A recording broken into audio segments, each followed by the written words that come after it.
Gênesis 37, a partir do versículo 17, a palavra do Senhor nos diz assim. Eu vou ler rapidinho, que a leitura é extensa, mas você vai entender, não se preocupe. Versículo 37, perdão, a partir do versículo 12, queridos, me desculpe. Os irmãos de José tinham ido cuidar do rebanho perto de Siquém. E Israel disse a José: como você sabe, seus irmãos estão apacentando os rebanhos perto de Siquém. Quero que você vá até lá. Sim, Senhor, respondeu ele. Disse-lhe o pai: vá ver se está tudo bem com seus irmãos e com o rebanho, e traga-me notícias. José o enviou quando estava no vale de Hebrom, mas José se perdeu quando se aproximava de Siquém. Um homem o encontrou vagueando pelo campo e lhe perguntou: o que é que você está procurando? E ele respondeu: procuro os meus irmãos. Pode me dizer onde eles estão apacentando os rebanhos? Respondeu o homem: eles já partiram daqui. Eu os ouvi dizer: vamos para Dotã. Assim José foi em busca dos seus irmãos e os encontrou perto de Dotã. Mas eles o viram de longe e antes que chegasse, planejaram matá-lo. Lá vem aquele sonhador, diziam uns aos outros. É agora, vamos matá-lo e jogá-los num desses poços, e diremos que um animal selvagem o devorou. Veremos então o que será dos seus sonhos. Enquanto Rúben ouviu isso, tentou livrá-lo das mãos deles, dizendo: não lhe tiremos a vida, e acrescentou: não derramem sangue inocente. Joguem-no naquele poço no deserto, mas não toquem nele. Rúben propôs isto com a intenção de livrá-lo e levá-lo de volta ao seu pai. Chegando José aos seus irmãos, lhe arrancaram a túnica longa, arrancaram-no e jogaram no poço, agarraram-no e jogaram no poço, que estava vazio e sem água. Ao se assentarem para comer, viram de longe uma caravana de ismaelitas que vinha de Gileade. Seus camelos estavam carregados de especiarias, bálsamo e mirra, que eles levavam para o Egito. Judá então disse aos seus irmãos: que ganharemos se matarmos o nosso irmão e o escondermos o seu sangue?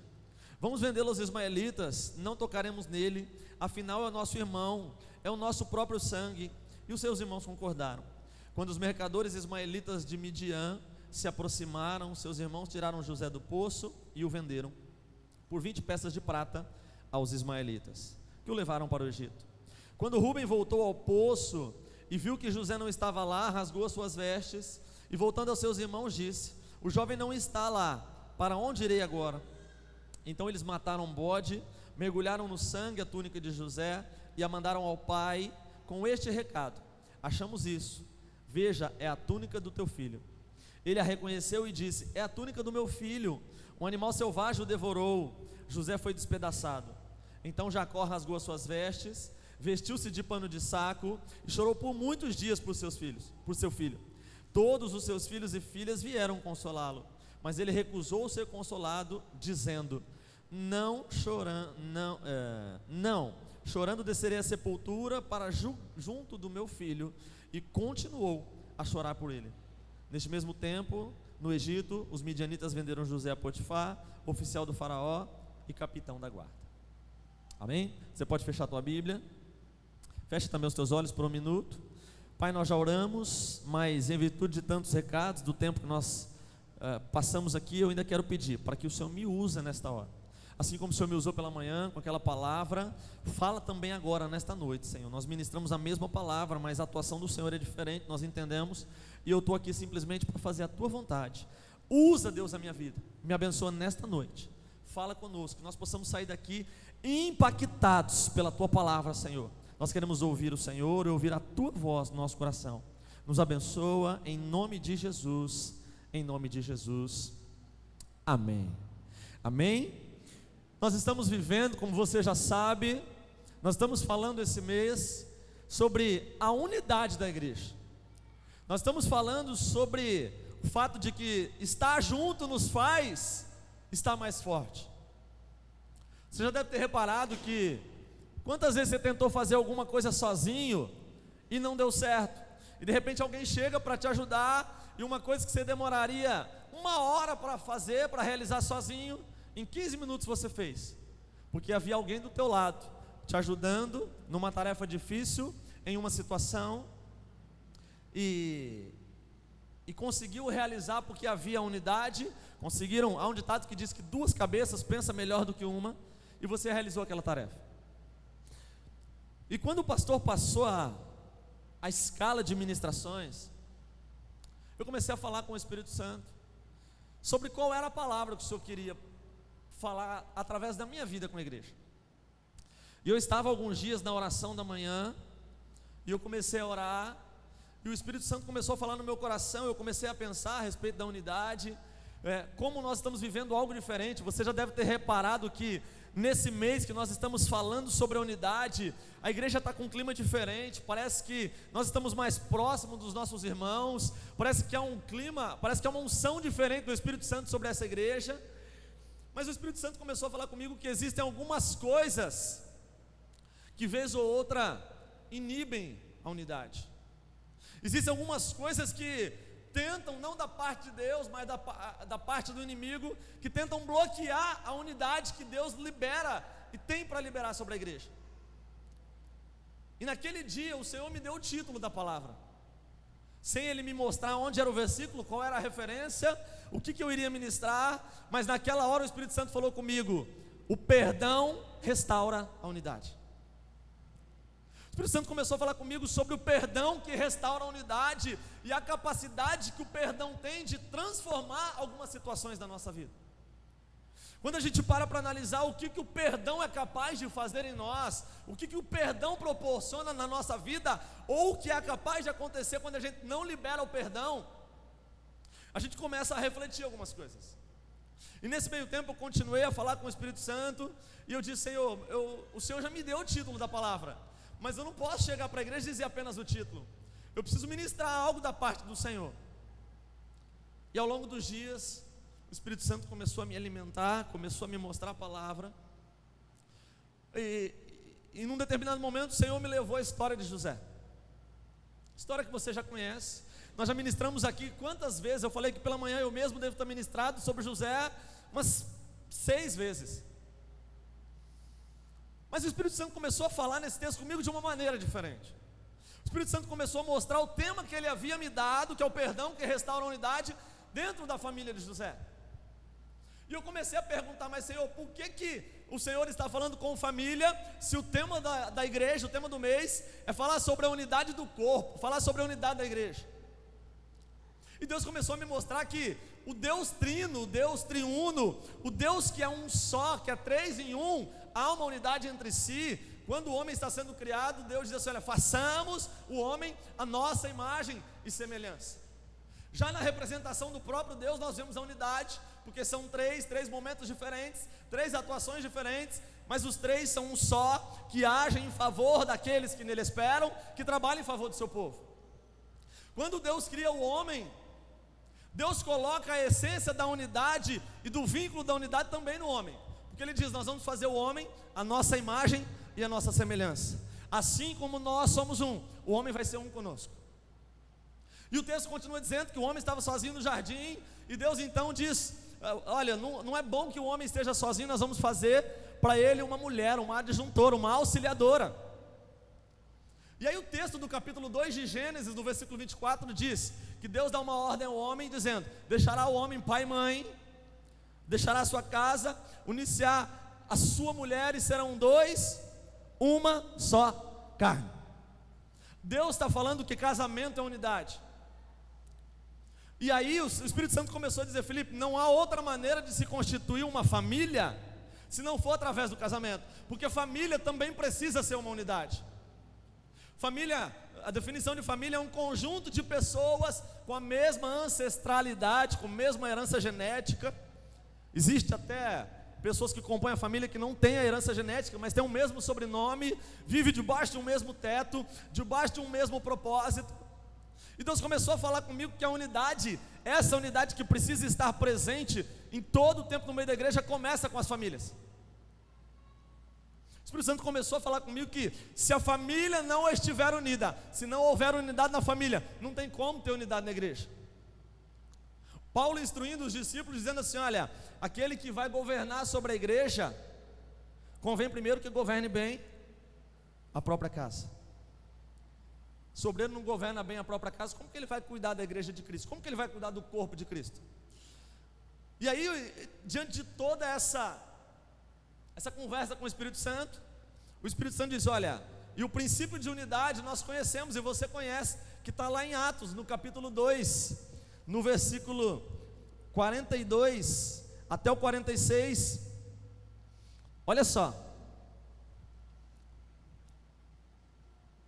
Eles se dedicavam no ensino dos apóstolos e à comunhão, ao partir do pão e às orações.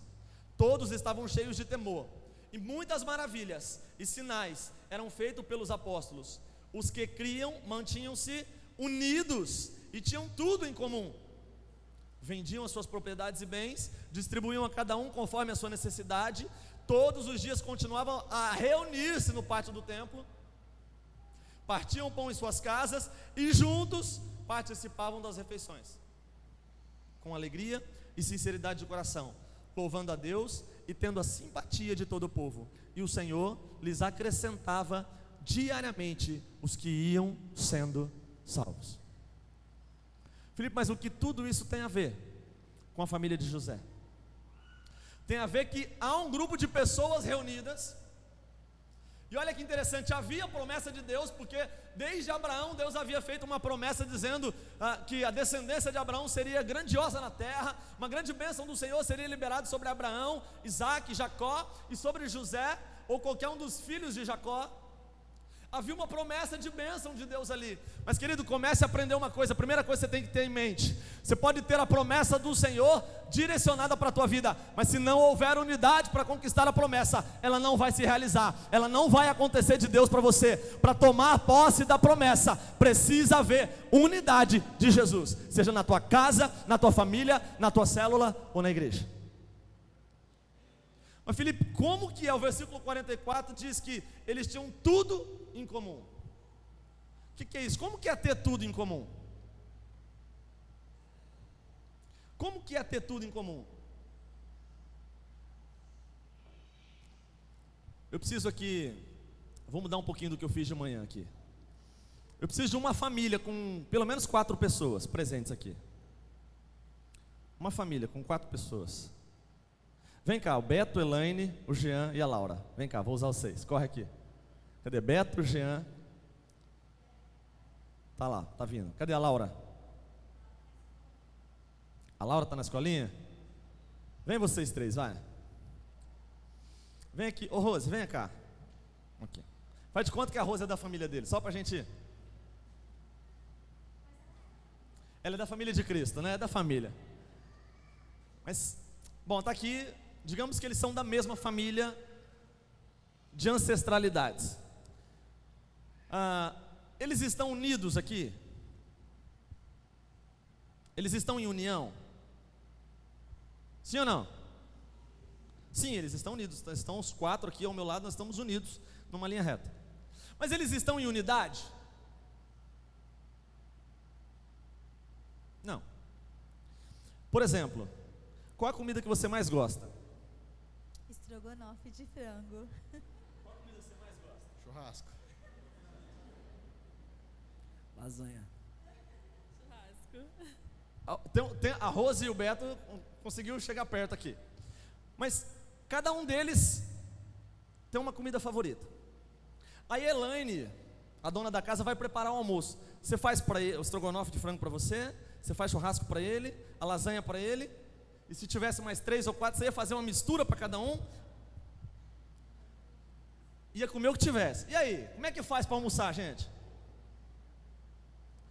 Eles não estão tendo unidade nem para definir qual é a comida que eles estão querendo comer. E aí? Eles estão unidos, mas não há unidade no foco, não há unidade na visão, não há unidade na mistura.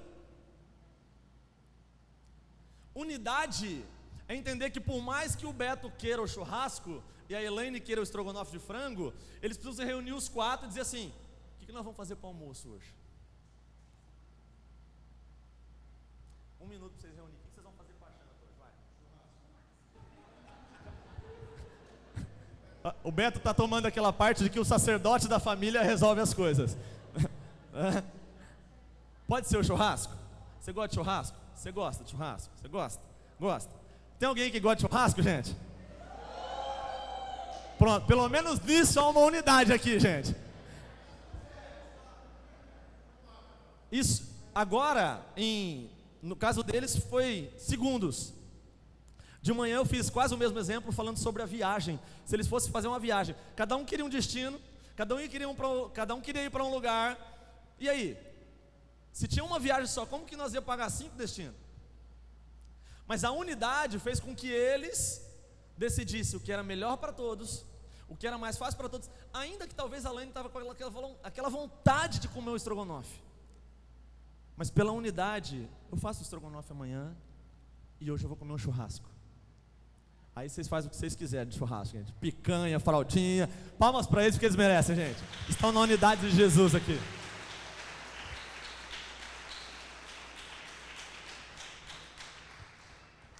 Acontece que na família de Jacó não havia essa unidade. Começando pela vida do pai, porque o texto diz que José era o filho da velhice de Jacó, era o filho mais novo, o caçula, e o texto diz que José era o filho favorito de Jacó. Meu irmão, como que um pai que tem 12 filhos, além de filhas, declara que tem um filho favorito? Quem aqui tem mais do que um filho? Levante a mão. 2 ou mais. Qual filho teu é o favorito, querido?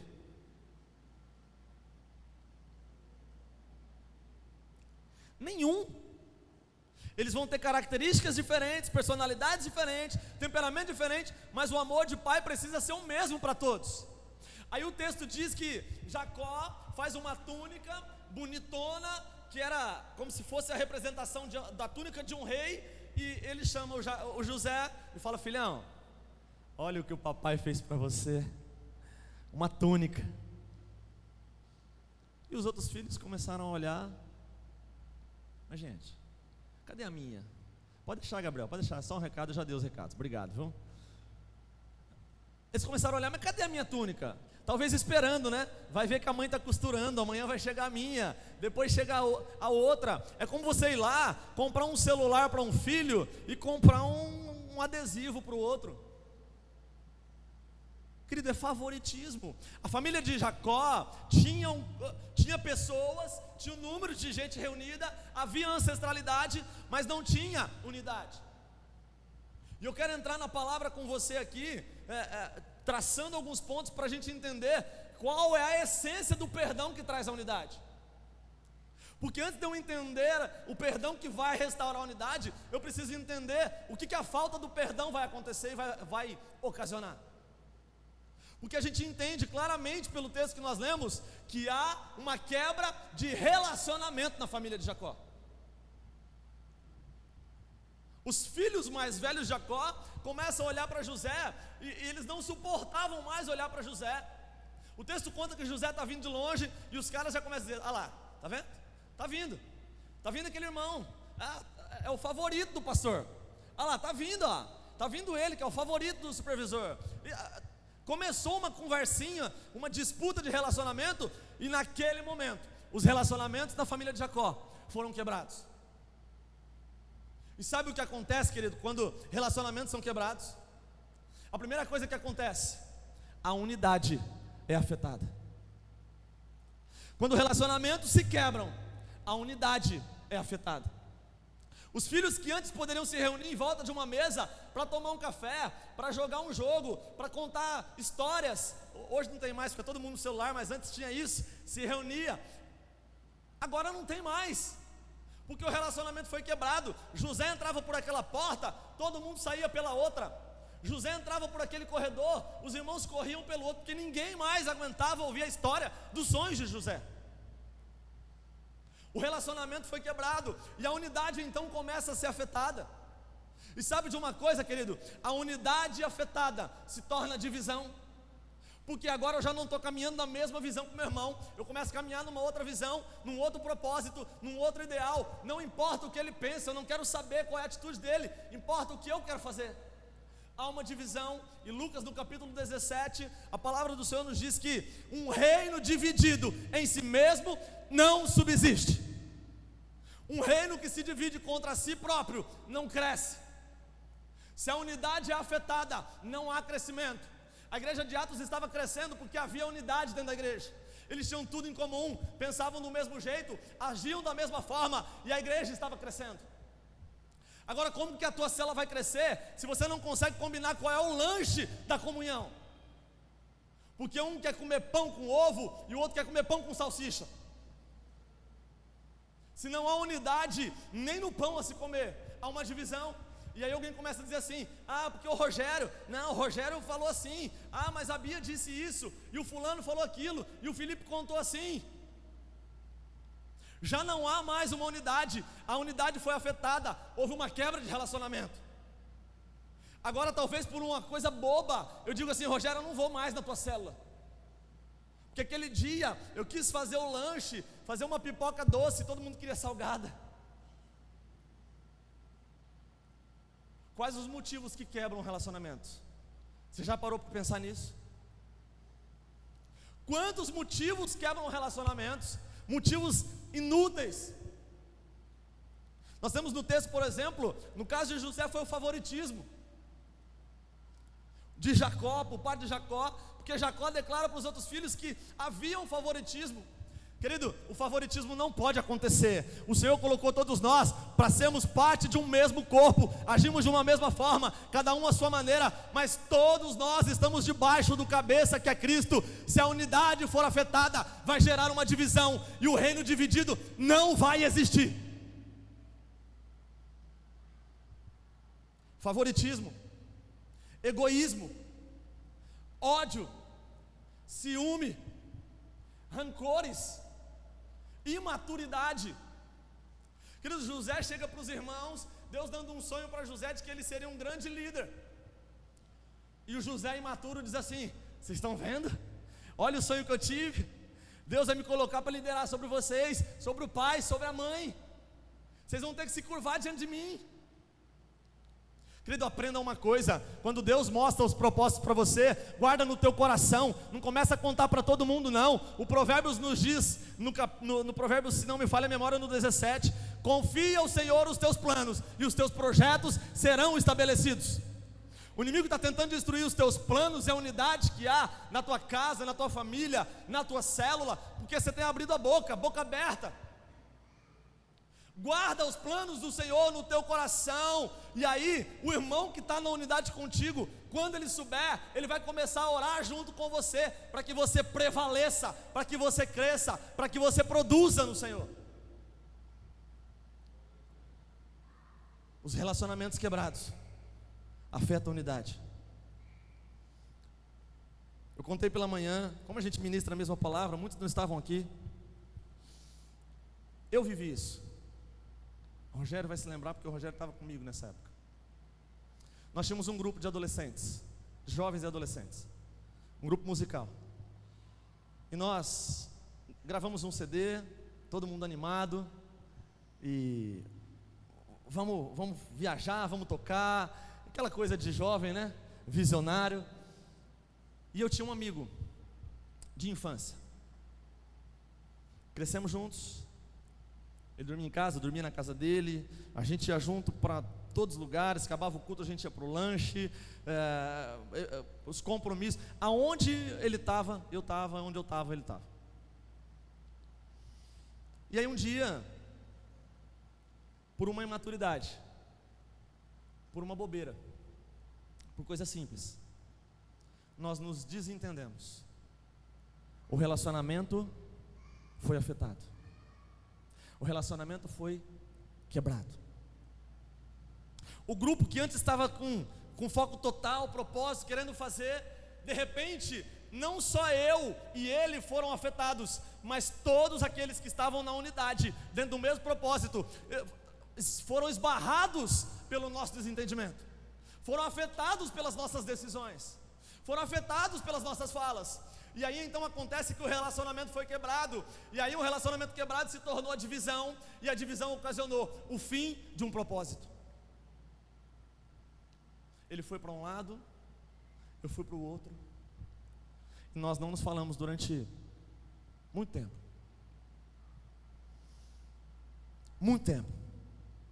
Acontece que nessa época eu não sabia que o relacionamento quebrado gera um cárcere. Ele se torna um peso para nós.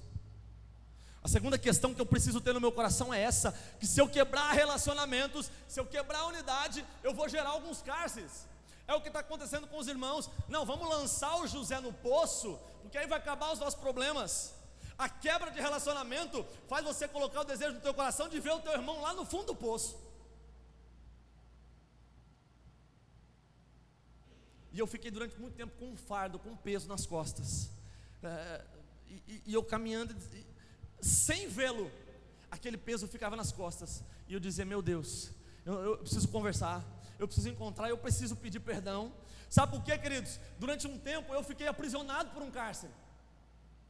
Alguns cárceres se manifestam na nossa vida, e cárceres são situações que aprisionam, quando a gente está com o relacionamento quebrado, sem liberar o perdão para o irmão que nos afetou, ou às vezes foi você que afetou o teu irmão.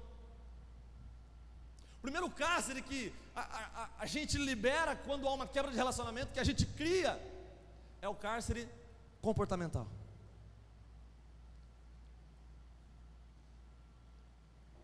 É o cárcere do comportamento.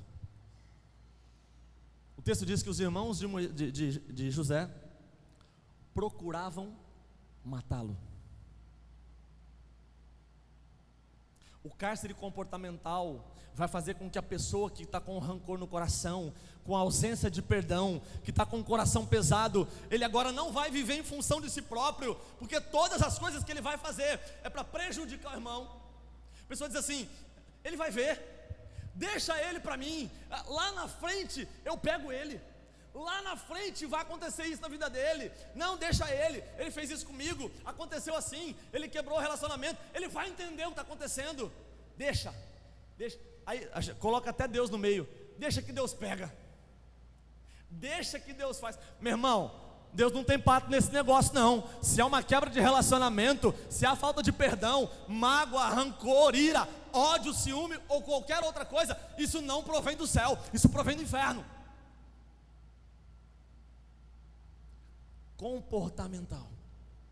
As nossas atitudes começam a ser em favor de prejudicar o meu irmão, começa a ser em favor de ver o meu irmão morto, de ver o meu irmão no fundo do túnel, no fundo do poço. E aí a gente muitas das vezes aponta o dedo e fala: eu falei, está vendo só? Ele está colhendo o que ele plantou. Meu irmão, é quebra de relacionamento. Se há ausência de perdão, é para você e é para ele, é para ambas as partes. Você precisa entender que uma vez que há uma quebra de relacionamento, o cárcere foi aberto. A decisão é tua de fechar o cárcere, de libertar as prisões. Um outro cárcere gerado é o cárcere da distância.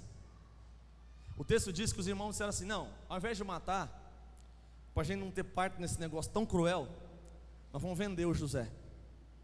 A gente manda ele embora para o Egito, para Midian, ele não vai ver nunca mais, aí ele não vai mais me encher a paciência, nós não vamos mais ouvir essa história de sonho, de liderança, de governo, não vamos ouvir mais nada disso. O que acontece é que as pessoas que estão no cárcere da distância querem a pessoa longe, mas colocam as pessoas mais dentro do que nunca, porque ela traz a pessoa para cá. Tudo o que acontecer na vida dela, ela vai dizer: também foi culpa do fulano. Eu estou vivendo isso por culpa dele. Eu estou vivendo nessa miséria porque a herança era minha e ele me roubou na herança. Eu estou vivendo essa miséria porque aquele patrão não me deu o que era justo. Eu estou vivendo esses problemas de hoje por causa do meu pai que me acusou quando eu era criança. Você quer ver a pessoa longe fisicamente, mas ela não sai da tua mente e do teu coração. Esse é o cárcere da distância. Você acha que a pessoa está longe, mas a pessoa está mais perto do que você imagina. O terceiro cárcere, eu vou correr por causa do tempo, mas o terceiro cárcere é o cárcere emocional. E aqui é o grande problema. Quantas pessoas estão aprisionadas numa depressão, numa ansiedade, em síndromes, síndrome do pânico, toque e tantas situações que foram ocasionadas decorrente de um relacionamento quebrado. A maior causa de depressão hoje é em virtude de relacionamentos mal resolvidos. Eu estava lendo um dado essa semana. Diz que o nível de ansiedade das crianças de hoje, preste atenção nisso. O nível de ansiedade das crianças de hoje, em 1950, seria comparado a de um paciente psiquiátrico. Você consegue imaginar isso? Sabe por quê? Os filhos estão vendo pais discutirem dentro de casa. Quebra-pau, discussão, o pai falando mal do vizinho, o pai falando mal do patrão, o pai falando mal do pastor, o pai falando mal do irmão, e as emoções começam a aflorar, e elas não vão aflorescer para o bem, elas vão aflorescer para trazer uma depressão, uma angústia, um problema. O texto diz que Jacó, quando fica sabendo que José havia morrido, ele rasga as suas vestes. Os filhos foram para consolar, e ninguém conseguiu consolar Jacó, porque Jacó estava no cárcere emocional. O Jacó começou a viver algo que jamais iria afastá-lo dele. Quando a gente para pensar, quantas mulheres que foram abusadas na infância têm dificuldade para ter um relacionamento na vida adulta? Isso é relacionamento mal resolvido. Quantos filhos que foram abandonados pela figura masculina, os homens principalmente, têm dificuldade de chamar Deus de pai, porque nunca teve um pai dentro de casa para chamar, nunca teve um homem dentro de casa para chamar de pai. As situações se tornam mal resolvidas, e o cárcere emocional faz com que a pessoa fique eternamente dependente da própria vida emocional. Ela não tem estabilidade, ela não tem firmeza, tudo que ela vai fazer é medo, é tristeza, é ansiedade, é dificuldade. É o cárcere emocional. Quantas famílias foram destruídas por causa da divisão de uma herança? E às vezes a herança era só dívida. As famílias foram separadas. O teu irmão cresceu junto, dormiu na mesma cama que você, comeu no mesmo prato que você. Quanto tempo faz que você não fala com ele por causa de uma quebra de relacionamento? Quanto tempo faz que você não consegue falar com alguém da tua família por causa de uma acusação inútil, uma acusação imatura, uma bobeira, uma coisa simples, e que para você no momento de sentimentos aflorados, você trouxe aquilo para uma tempestade num copo d'água, e você nunca mais falou com teu pai, você nunca mais falou com a sua mãe, você nunca mais viu seus irmãos. Mágoas não tratadas levam ao fim das alegrias. Eu há pouco tempo atrás estava aconselhando um jovem, e esse jovem começou a se queixar e chorar, e vivendo uma vida totalmente devastada. E nas poucas conversas que eu tive com aquele jovem, eu pude entender que tudo que ele estava vivendo era por uma mágoa que ele tinha da mãe. O coração dele ainda não tinha sido aberto para a unidade. O coração dele ainda não tinha sido aberto para a alegria do Espírito Santo. E o cárcere emocional evolui para um cárcere espiritual. Cárcere espiritual. O texto diz que Jacó diz assim: ninguém podia consolá-lo, e eu vou morrer desse jeito. Quantas pessoas estão dentro da igreja? Quantas pessoas, eu não digo só aqui, eu estou dizendo na igreja de um modo geral, estão aprisionadas na vida espiritual, não consegue sentir o favor do Senhor, porque o relacionamento foi quebrado com o pai, com a mãe, com o irmão, com o patrão, com o amigo, ou com alguém da própria igreja. O relacionamento foi quebrado, e aquilo que poderia ocasionar crescimento pela unidade começa a trazer divisão, percas, problemas, dificuldades, e a tua vida espiritual começa a ir por água abaixo. O sonho de ter um filho governando sobre a casa, sobre a família, agora começa a se tornar em um desejo de morte. Quantas pessoas estão dentro da igreja e dizem assim: eu não aguento mais, eu quero acabar com a própria vida, eu não aguento mais essa situação, eu não aguento mais viver dessa maneira. Mas eu quero dizer para você, querido, você tem a oportunidade de agir hoje como José. José foi o afligido na história. José foi aquele que foi incomodado, foi aquele que foi afrontado pelos seus irmãos. Mas eu entendo pela palavra do Senhor que já naquele momento que José estava sendo vendido pelos midianitas, o coração de José já havia liberado perdão para os seus irmãos. Porque o texto diz que aonde José estava, o Senhor estava com ele, e ele era abençoado pelo Senhor. Querido, onde há o perdão, a bênção de Jesus. Mas aonde há a falta dele, há problemas, angústias, cárceres, tristezas, dificuldades. O nosso coração precisa se abrir para o perdão do Senhor. Relacionamentos quebrados necessitam de perdão. A gente precisa entender que o Senhor nos chamou para restaurar a unidade. O Senhor nos chamou para restaurar todas as coisas. Sabe por quê? O perdão, eu disse aqui pela manhã, é como você caminhar durante 15 quilômetros com uma mochila de 20 quilos nas costas e chegar no teu destino e poder tirar aquele peso. O perdão faz isso com a gente. O perdão é como você ter a alegria de libertar um prisioneiro e perceber que o prisioneiro era você. Você já parou para pensar nisso? Poder libertar um prisioneiro e entender que o prisioneiro era eu. Eu quero finalizar essa palavra com o tópico que é o tema: o perdão que restaura a unidade. Às vezes a gente está deixando de crescer, e eu digo isso agora como igreja. Nós estamos deixando de produzir algo pelo Senhor.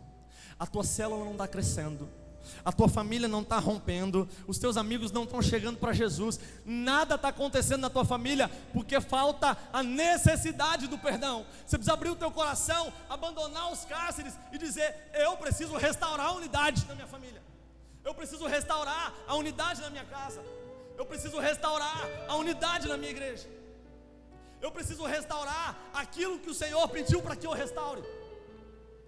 Às vezes você está pensando aí, querido, mas não foi eu que fiz nada, não fui eu que falei, não fui eu que disse isso.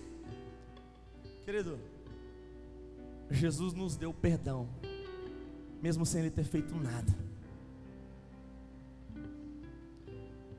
Somos nós que precisamos abrir o coração. Eu vou dizer para você pela palavra de Jesus: se o teu coração continuar rancoroso, se o teu coração continuar com essa falta de perdão, se o teu coração continuar amargurado, entristecido, angustiado, as coisas não vão acontecer na tua vida, e a promessa do Senhor não vai ser liberada sobre você. Mas a partir do momento que você entende a essência do perdão, que tudo que Cristo fez por mim e por você foi para que você fizesse também pelo teu irmão, você agora começa a contemplar aquela unidade que antes estava afetada. Você começa a restaurar pelo poder do sangue de Cristo. Você começa a restaurar pelo poder do sangue de Jesus. O Senhor escolheu uma igreja, levantou uma igreja, não para viver rachada, não para viver com problemas, não para viver com falta de perdão, mas o Senhor levantou uma igreja para viver unida, capacitada, que levanta, caminha e avança na unidade do poder de Jesus. Quantas vezes a gente se desentende com o irmão? Pode ser que o irmão que está sentado na tua fileira de trás foi aquele com quem você se desentendeu. Pode ser que o irmão entra por aquela porta e você saia por essa.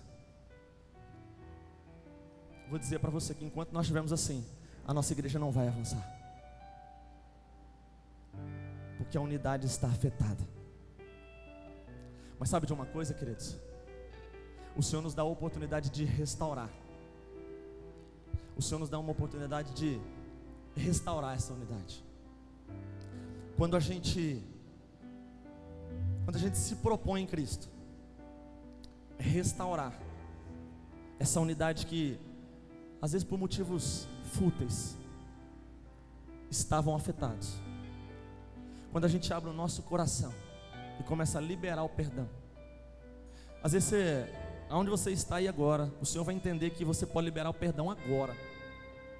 Porque se você não liberar perdão, o mundo espiritual vai começar a te barrar. O Rogério leu recentemente, escute aqui Satanás. Você leu? O pastor que escreve o livro, ele conta de um dia que ele estava numa cruzada. E uma cruzada durante 7 noites. E no final de todas as noites ele fazia um apelo. E sempre que ele fazia o apelo, uma mulher vinha para frente. E na hora que ele ia orar por ela, ela caía possessa e endemoniada. Lembra disso, gente? E aí, segunda noite a mesma coisa, terceira noite a mesma coisa, quarta noite, quinta, sexta noite a mesma coisa. Na sexta noite ele estava no quarto de hotel, começou a orar, o Espírito Santo disse: Senhor, não é possível que durante 6 noites eu estou orando para a mesma mulher, e aquela mulher cai possessa por demônios da mesma maneira. O poder do Senhor já está sendo liberado sobre ela. O que eu preciso fazer para essa mulher ser liberta totalmente? E o Espírito Santo diz para ele: ela ainda está nessa possessão, porque o coração dela está amargurado com a irmã. Ela teve um problema, um desentendimento com a irmã, que ela jamais perdoou. E quando ele chega na 7ª noite da conferência, quem está na primeira fila, e na hora da oração ele vai orar, e ele começa a orar, ele começa a ministrar, e de repente aquela mulher ameaça manifestar, e ele começa a repreender, a amargura do coração. Ele começa a dizer: isso está acontecendo na tua vida porque você não liberou perdão na vida da tua irmã. Quanto tempo faz que você não fala com ela? Quanto tempo faz que você não conversa? Quanto tempo faz que você não faz uma ligação? Querido, a falta de perdão e a ausência do amor na tua família, na tua casa, nos teus irmãos, nos teus amigos, podem acarretar problemas espirituais sobre você. Mas quando você entender que Jesus veio para trazer a libertação, para te trazer o perdão, e esse perdão vai restaurar a unidade da tua casa, da tua família e desta igreja, você começa a tomar posse de todas as bênçãos e crescimento que Jesus tem preparado para você. A gente precisa entender que quando a gente não perdoa, a gente dá brecha. Eu quero chamar 4 homens aqui. Quem esteve de manhã, permaneça no seu lugar, beleza? Já sabe, não revele. Eu preciso de 4 homens aqui. 4 homens. Vai. Marcos, mais um. Gabriel, vem. Antônio. Vocês vão ficar de costa para a igreja. Ali, assim, mais para lá um pouquinho. Vem, Rogério, vem você. Coloque-se de pé. Quando a gente se propõe a restaurar a unidade, quando a gente declara ao mundo espiritual: eu quero estar unido com meu irmão, a igreja fica desse jeito, de mãos dadas. Aí de repente algum irmão levanta uma ocasião contra outro irmão, e ele diz assim: aquele irmão, ele não quer saber de nada, aquele irmão é falso, aquele irmão não quer saber de Cristo. O que acontece? A unidade começa a ser quebrada, e esse irmão vai para lá. Nesse momento houve uma brecha, mas alguém chegou, um outro entendeu. Vem aqui, pastor Cláudio. Um outro entendeu e chegou aqui, fazendo parte da igreja, e está selando a união, para não abrir brecha. Sabe por quê? Em todo tempo o diabo está tentando entrar pelas brechas. Em todo tempo o diabo está tentando passar pelos vãos da igreja. Em todo tempo o diabo está tentando entrar na tua célula, por aquilo que estão falando, por aquilo que estão dizendo. Mas você, pela oração, está fortalecido, não permitindo a entrada do inimigo. Mas o inimigo é sorrateiro. O inimigo começa a agir de mansinho. Ele vai entrando, e aí um irmão faz uma fofoca a respeito de outro, e aquela unidade começa a ser quebrada naquele lugar. E o inimigo começa e continua a entrar pelo meio da igreja. E aí ele lança um falso testemunho contra um outro irmão, e aquele irmão vai embora da igreja, porque houve uma quebra da unidade. E o inimigo continua entrando, e ninguém percebeu. A igreja está achando que está unida, de mãos dadas, mas o inimigo continua entrando. O inimigo vai passeando no meio da igreja. E aí eu olho para o meu irmão, eu torço o bico porque ele está usando uma roupa melhor que a minha, porque ele cortou o cabelo diferente do que o meu. E eu começo a achar que a célula da rede amarela é melhor do que da verde, que da azul, que da vermelha. Meu irmão, nós não fazemos parte de cor, nós fazemos parte do corpo de Cristo. E Efésios no capítulo 4 diz que um corpo bem unido e selado pelas juntas não permite a entrada do inimigo.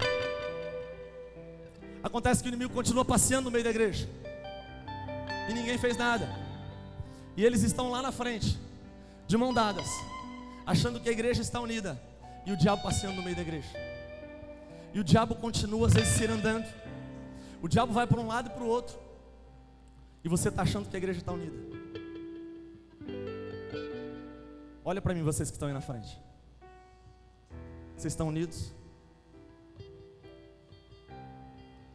O diabo estava passeando lá no meio, como representação do diabo. E eu dizendo em todo o tempo, o diabo vai entrando pela igreja, porque eu fiz o papel do inimigo tentando vazar por eles.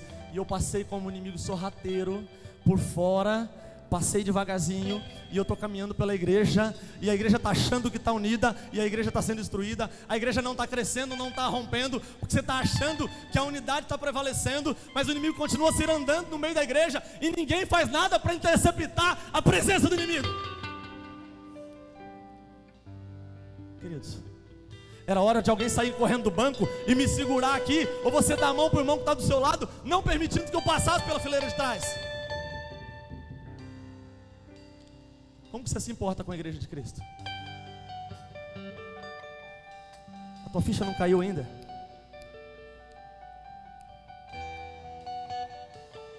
A tua ficha não caiu?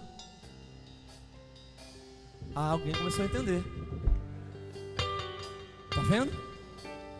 O inimigo vai tentar passar, mas agora a igreja está firme aqui. Eu posso até passar, por algum motivo eu posso até passar por essa, mas tem uma outra barreira que vai me segurar aqui. E aqui esse está mais forte na oração, está em jejum, está buscando, está na unidade, está prevalecendo, e a igreja de Cristo vai vencendo. A unidade do corpo de Cristo coloca por terra os relacionamentos quebrados. A igreja em oração, a igreja em clamor, vai entendendo, de mãos dadas é que a gente avança. A igreja entende, é que quando relacionamentos são restaurados, é que a igreja cresce. Não permita que o diabo entre pelos corredores da igreja. Para de falar mal do teu irmão, para de falar mal da tua família, para de falar mal dos teus amigos, para de acusar sem ter provas. Se não houver perdão para a vida do teu irmão que te afetou, não há unidade na igreja. As mãos dadas podem ser apenas figurativo, mas você pode fazer disso um elo espiritual para a igreja multivida continuar crescendo, rompendo e avançando no reino espiritual.